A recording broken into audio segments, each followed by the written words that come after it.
নমস্কাৰ মৰমৰ ছাত্ৰ ছাত্ৰীসকল তোমালোকক পুনৰবাৰ আমাৰ দ্য স্কুল অফ আছাম চেনেলটোলৈ স্বাগতম জনাইছোঁ। আজি আমি পঢ়িবলৈ ওলাইছোঁ পঞ্চম শ্ৰেণীৰ ইংৰাজী বিষয়ৰ ষষ্ঠটি পাঠ the joy of living.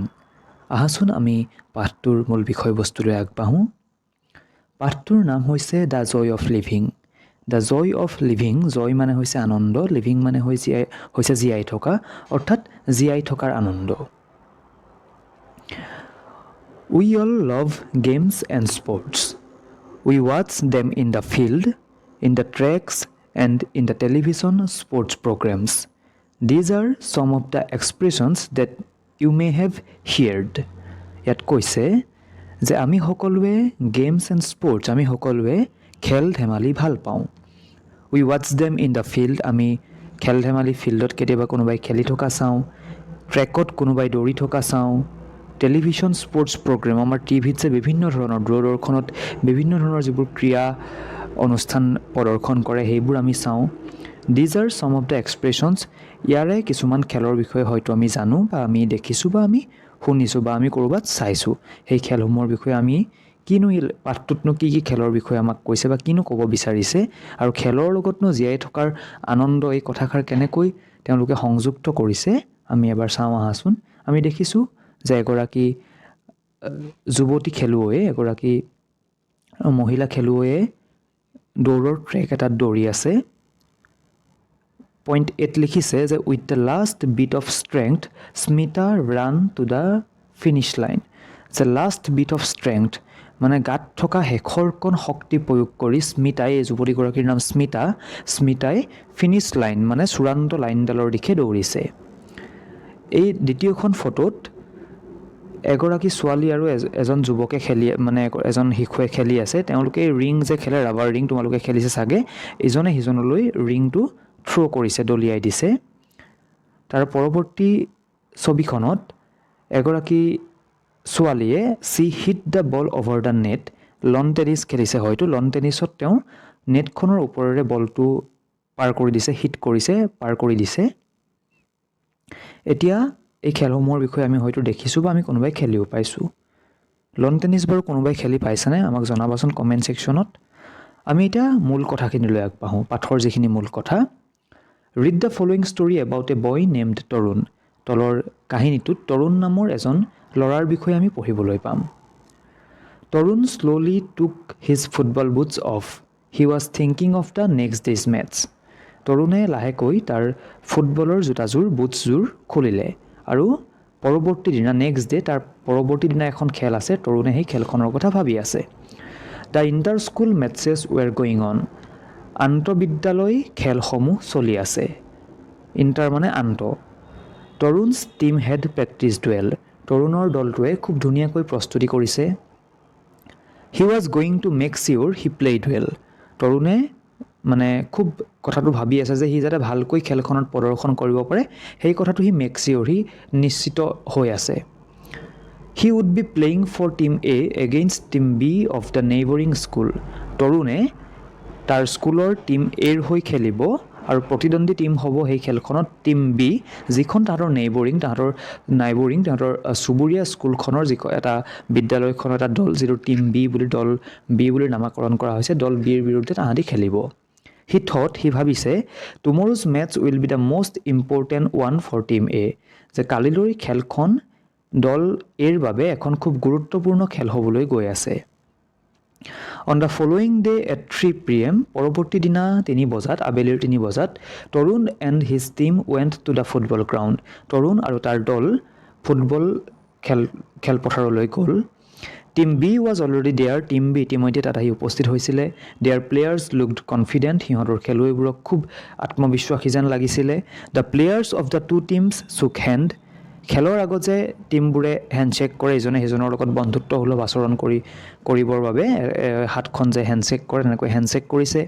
The referee, যিজনে খেল পৰিচালনা কৰে, ফুটবলৰ পৰিচালকজনক ৰেফাৰী বুলি কোৱা হয়, ক্ৰিকেটৰ পৰিচালকজনক কি বুলি কোৱা হয় তোমালোকে কমেণ্ট ছেকশ্যনত জনাবাচোন। ৰেফাৰীজনে tossed a 1 rupee coin and team B won the toss, আমি যে টছ কৰোঁ, কোনে প্ৰথম বেট ধৰিব, ফুটবলত তেনেকৈ প্ৰথম কোনে বলটো ভৰিৰে গুৰিয়াই আগবাঢ়ি যাব, এইটো প্ৰথম কোনে কৰিব সেইটো টছ কৰি নিৰ্ধাৰণ কৰে গতিকে ৰেফাৰীজনে খেল পৰিচালকজনে এটা এটকীয়া মুদ্ৰা টছ কৰিছে আৰু টছত টিম বি জিকিছে এয়া দেখিছেনে কেনেকৈ টছ কৰাৰ এটা মুহূৰ্ত with the kick off by team B যিহেতু টিম বিয়ে টছ জিকিলে তেওঁলোকে প্ৰথম বলটো ঘূৰিয়াৰ মানে ভৰিৰে মৰাৰ সুবিধা পাইছে কিক অফ কৰিছে প্ৰথম টিম বিয়ে যিটো কিক অফ কৰা বুলি কয় দ্য মেটছ ষ্টাৰ্টেড খেলখন আৰম্ভ হৈছে it was tougher than what Tarun had imagined খেলখন তৰুণে কল্পনা কৰাতকৈ কিন্তু অলপ কঠিন হৈছে অলপ মানে প্ৰতিদ্বন্দ্বিতামূলক হৈছে team B new date Tarun was the best player of team A team বিয়ে দল বিয়ে জানিছিল যে তৰুণ দল এৰ এজন খুব আটাইতকৈ মানে বেষ্ট আটাইতকৈ শ্ৰেষ্ঠ আটাইতকৈ ভাল খেলুৱৈ the players of team B targeted him from the beginning আৰু আমাৰ খেলবোৰত সাধাৰণতে ফুটবল খেল এখনত দেখা যায় যে যিজন ভাল খেলুৱৈ বুলি ইটোৰ দলে যদি প্ৰতিদ্বন্দ্বী দলটোৱে গম পায় তো সেই খেলুৱৈজনক মানে টাৰ্গেট লক্ষ্য কৰি লয় যে তেওঁক কেনেবাকৈ মানে তেওঁৰ পাছফালে গোটেইখিনি লাগি থাকে বা তেওঁক কিছুমান মানে নকৰিবলগীয়া কামো কৰে তেওঁক আঘাত দিবলৈ চেষ্টা কৰে বাৰু আমি ইয়াত চাম কাহিনীটো কোনফালে যায়গৈ গতিকে টিম বিয়ে টিম এৰ তৰুণক টাৰ্গেট কৰি লৈছে আৰম্ভণিৰ পৰাই দে ৱেৰ অলৱেজ এৰাউণ্ড হিম তাহাঁতি তেওঁক সকলো সময়তে তাহাঁতি তাক আগুৰি থাকে কেইজনমান খেলুৱৈয়ে and stopped him from kicking the ball আৰু ফুটবলত দেখিছা ঠেলা হেঁচা বহুত হয় তো বলটো কিক মানে গুৰিয়াই দিব পৰাৰ পৰা তেওঁক মানে বিৰত ৰাখে তৰুণক ৰখাই দিয়ে বাই ফ'ৰ্চ মানে শক্তি প্ৰয়োগ কৰি he was pushed to the ground several times বহু সময় এনেকুৱা হৈছে তাক মানে গতিয়াই গ্ৰাউণ্ডত খেলপথাৰত পেলাই দিছে আমি ফুটবল খেল যদি তোমালোকে চাইছা তোমালোকে নিশ্চয় জানা বা দেখিছা যে বহু সময়ত তাৰ বাবে ৰেফাৰীয়ে তেওঁলোকক কিছুমান প্লেয়াৰক আউট কৰি দিয়ে মানে বেয়া ব্যৱহাৰ বেয়া আচৰণ কৰাৰ বাবে আনজন মানে বিপক্ষ দলৰ খেলুৱৈক আঘাত দিয়াৰ বাবে কৰোঁ বুলি কৰে কিছুমানে যিটো খুব বেয়া খেলত আচলতে এইবোৰ কৰিব নালাগে এয়া দেখিছা তৰুণে এজন হয়তো তৰুণক কেনেকৈ কেউফালে আগুৰি আছে the game was getting rough গেমটো ৰাফ মানে খুব বেয়াৰ দিশলৈ গৈ আছে ইন দ্য ছেকেণ্ড হাফ দ্বিতীয়াৰ্ধৰ খেলত the referee had a tough time controlling team B ৰেফাৰীজনে খেল পৰিচালকজনে টিম বিৰ সদস্যসকলক মানে নিয়ন্ত্ৰণ কৰাটো টান হৈ পৰিছে তৰুণে ভাবিছে আই মাষ্ট এক ফাষ্ট টু স্ক'ৰ এ গ'ল মই খুব খৰতকীয়াভাৱে এটা গ'ল কৰিব লাগিব টাইম ইজ ৰানিং আউট সময় গৈ আছে if this continues we shall lose the match যদি এনেকৈ আমি খেলখন খেলি থাকোঁ গ'ল কৰিব নোৱাৰোঁ আমি খেলখন হাৰিম মানে প্ৰথম হাফত হয়তো তেওঁলোকে গ'ল কৰিব নোৱাৰিলে প্ৰথমাৰ্ধত দ্বিতীয়াৰ্ধত তেওঁলোকে গ'ল কৰাৰ চেষ্টা কৰিছে তোমালোকে কমেণ্ট ছেকশ্যনত জনাবাচোন যে ফুটবল খেল এখন কিমান সময় হয় আৰু এটা হাফত মানে কিমান সময়কৈ থাকে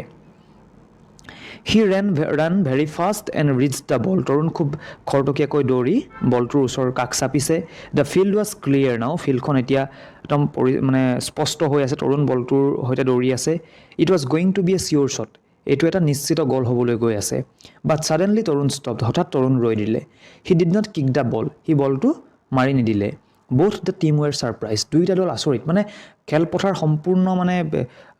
তৰুণৰ লক্ষ্যৰ দিশত আৰু তাক বাধা দিবলৈ কোনো নাই খেলপথাৰত সম্পূৰ্ণ স্পষ্ট হৈ আছে যে তৰুণে বলটো গ'লৰ ফালে লৈ গৈ আছে আৰু এটা নিশ্চিত গ'ল মানে মাৰি দিলে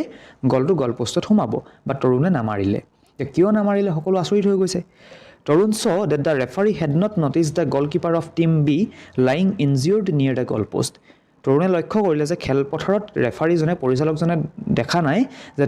দল বিৰ যিজন গলকিপাৰ আছে গলৰক্ষক যিজন আছে তেওঁ আঘাতপ্ৰাপ্ত হৈ তাত পৰি মানে গলৰ ওচৰত তেওঁ আঘাতপ্ৰাপ্ত হৈ পৰি আছে তেওঁ মানে বলটো দিলে ৰখাব পৰা অৱস্থাত নাই Tarun signal to the referee তৰুণে ৰেফাৰীজনলৈ সংকেত প্ৰদৰ্শন কৰিলে the referee blew the whistle and stop the game ৰেফাৰীজনে লগালগ দেখি পেলাই ব্লিউ মানে হুইচেলটো বজাই দিলে সংকেতকটো বজাই দিলে আৰু খেলখন স্থগিত কৰাই দিলে তৰুণছ টিম মেম্বাৰ্ছ ৱেৰ এংগ্ৰি তৰুণৰ দলৰ সদস্যসকলৰ খং উঠিছে যে তই এইবোৰ কিয় কৰি আছ মানে তই বলটো ভৰাই দিব মানে গ'ল দি দিব লাগিছিল তাহাঁতিতো ইমান দেৰি আমাক ইমান দেৰি আমাক খুব বেয়াকৈ গতি কৰিলে তো তই কিয় গ'লটো দি নিদিলি তাহাঁতি আঘাতপ্ৰাপ্ত হৈছে হওক তৰুণৰ দলৰ সদস্যসকলৰ হয়তো মনোভাৱটো তেনেকুৱা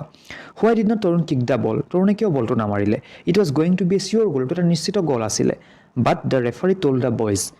কিন্তু খেল পৰিচালকজনে তেতিয়া ল'ৰাখিনিক খেলুৱৈসকলক কৈছে what Tarun did was quite right অৰ্থাৎ তৰুণে যিটো কৰিলে সেয়া সম্পূৰ্ণৰূপে শুদ্ধ Tarun's action seemed to touch the hearts of team B তৰুণৰ সেই আচৰণে টিম বিৰ দল বিৰ খেলুৱৈসকলৰ হৃদয় স্পৰ্শ কৰিলে ইন দ্য ৰিমেইনিং মেটছেছ বাকী থকা খেলসমূহত the players of team B were very polite to him বাকী থকা খেলসমূহত দল বিৰ সদস্যসকল তৰুণৰ বাবে খুব ভাল হৈ পৰিল তেওঁ মানে তৰুণৰ লগত তাহাঁতি আৰু খুব ৰাফ বিহেভিয়াৰটো আচৰণ কৰা নাই Everyone realized that football is not only about scoring goal. সকলোৱে এই কথা উপলব্ধি কৰিলে যে ফুটবল কেৱল গল দিয়া এখন খেলেই নহয় There is much more to it that provides the joy of living. এখন খেলত এনেকুৱা আন বহু দিশ থাকিব পাৰে যি আমাক জীয়াই থকাৰ আনন্দ দিব পাৰে মানুহ হোৱাৰ যি আনন্দ সেই আনন্দ দিব পাৰে অৰ্থাৎ তৰুণে যদি সিহঁতৰ দৰে আচৰণ কৰিলেহেঁতেন যে তৰুণক যেনেকৈ সিহঁতি গতিয়াইছিলে গল দিবলৈ নিদিছিলে ফ'ৰ্চ কৰি পেলাই দিছিলে তেনেকৈ যদি তৰুণেও সেই আন দলৰ গলৰক্ষকজন আঘাতপ্ৰাপ্ত হৈ থকাৰ সুবিধা লৈ যদি গল প্ৰদান কৰিলেহেঁতেন তেন্তে সেইটো খেলৰ আচলতে নিয়ম নহয় বা সেইটো জিকাৰ ইমান আনন্দ নাই মানে তুমি যদি তোমাৰ সন্মুখত প্ৰতিৰক্ষামূলক একো ব্যৱস্থাই নাই তুমি যদি এজন ভাল খেলুৱৈ হোৱা তথাপিও যদি তোমাৰ সন্মুখৰ গলপোষ্টৰ গলকিপাৰজন যদি আঘাতপ্ৰাপ্ত হৈ পৰি আছে তুমি গলটো দিলেও সেইটো গলৰ অৰ্থ নাই কাৰণ তুমি কোনো বাধা নোহোৱাকৈ গলটো দিব পাৰিছা য'ত মানে বাধাই দিব পৰা নাই তেন্তে সেইটো কেতিয়াও গল হ'ব নোৱাৰে আৰু সেয়া কেতিয়াও শ্ৰেষ্ঠ খেলুৱৈ বা ভাল খেলুৱৈৰ লক্ষণ হ'ব নোৱাৰে গতিকে আশা কৰোঁ তোমালোকে পাঠটো বুজি পাইছা পাঠটোৰ মূল কথাখিনি হ'ল আমি যিকোনো ক্ষেত্ৰতে ভাল আচৰণ কৰিব লাগে আমি নিজৰ সুবিধা অনুযায়ী কিছুমান কাম কৰিব নালাগে অৰ্থাৎ নৈতিকতা আৰু মূল্যবোধৰ প্ৰতি আমি লক্ষ্য ৰাখি মানৱীয় দৃষ্টিকোণেৰেও কিছুমান ক্ষেত্ৰত নিজৰ কিছু পৰিমাণে ক্ষতি হ'লেও অৰ্থাৎ তৰুণে সেই গলটো দিব নোৱাৰাৰ কাৰণে তাহাঁতৰ দলৰ নিশ্চয় ক্ষতি হৈছে কিন্তু মানৱীয় দৃষ্টিকোণৰ পৰা লক্ষ্য ৰাখি এনেবোৰ আচৰণ সদায় অত্যন্ত উত্তম আৰু শ্ৰেষ্ঠ বুলি গণ্য কৰা হয় আশা কৰোঁ তোমালোকেও ভৱিষ্যত জীৱনত এনেধৰণৰ কথাবোৰৰ প্ৰতি লক্ষ্য ৰাখিবা পাঠটোত যদি কিবা নুবুজা কথা আছে তোমালোকে কমেণ্ট ছেকশ্যনত জনাবলৈ নাপাহৰিবা ইমানতে দ্য জয় অফ লিভিং জীয়াই থকাৰ আনন্দ এই পাঠটোৰ কাহিনীভাগ শেষ হৈছে তোমালোকলৈ মৰম যাচিলোঁ আকৌ কৈছোঁ কিবা নুবুজা থাকিলে তোমালোকে জনাবলৈ নাপাহৰিবা আজিলৈ আহোঁ ধন্যবাদ আৰু চেনেলটোলৈ যদি নতুনকৈ আহিছা পুনৰবাৰ ছাবস্ক্ৰাইব কৰি দিবলৈ নাপাহৰিবা আৰু বন্ধু বান্ধৱীৰ সৈতে আমাৰ শ্ৰেণীসমূহ শ্বেয়াৰ কৰি দিবলৈ নাপাহৰিবা